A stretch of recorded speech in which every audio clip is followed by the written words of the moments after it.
we grow the business for the future. Let me ask you about defense, Dennis, because, of course, the Trump administration has a planned defense spending increase, although that sequester over the last couple of years was really tough on the entire industry. Yeah. How would you characterize the defense spending right now and what you're seeing out of government? Where's the growth there?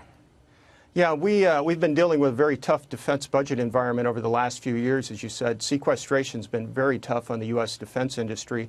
We're hopeful now that we're seeing support on both sides of the aisle, frankly, to rebuild the defense budget, to find a solution other than sequestration.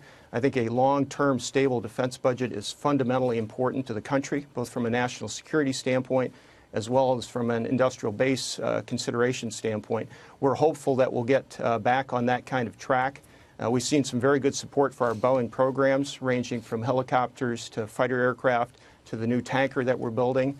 And we're also seeing re-emerging strength in the space market and satellites. So we see defense as a growth area for the future. We also see international defense markets as strong. Nearly a third of our defense backlog today is for markets outside of the U.S. Yeah, that's just fascinating. I'll tell you, it's such a good story of Boeing. Now, let me ask you about Iran, because I know that you've got an agreement to sell 80 new plans to Iran Air and another 30 to Iranian carrier Asman, $20 billion in deals there. If the president ends up scrapping the Iran deal, what happens to that business? Well, first of all, again, we operate in a globally competitive marketplace. The opportunity in Iran is an important one, a significant one. That said, we also know it's strictly governed by U.S. policy and some very strict licensing ground rules. So we've been following the U.S. government lead from the very start on this, and we will continue to do so. Right. And while it's a significant market, we also know that we have to protect our production skyline for the future for all scenarios.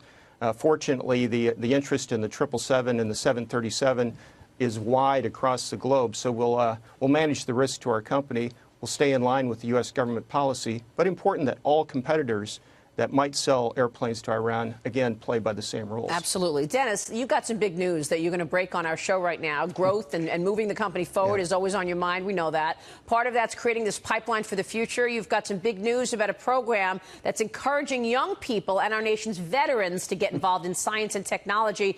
Please break the news. What are you working on, Dennis? Absolutely.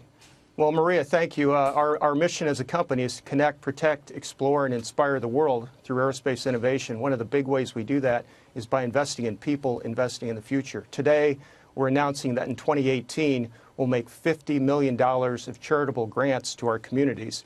And these will be primarily invested in talent pipeline for the future, STEM talent, and in our veterans. And in particular for our veterans, really important for these men and women who have served our country so well, that we invest in them to help them with job transition and help them with their family needs in the communities where they live. That's a big incredible, part of who Dennis. we are as a company. You're really giving back on this one. $50 million in grants. So that's going to include training where we need this training because we're in a new world in terms of digital, in terms of robotics and AI.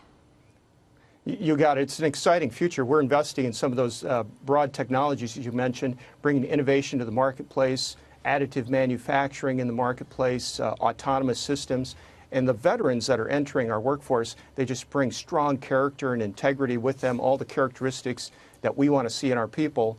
And that convergence of technology and great people and the capabilities that veterans bring to our workforce, we're investing in training there and investing in these technologies for the future. Love it.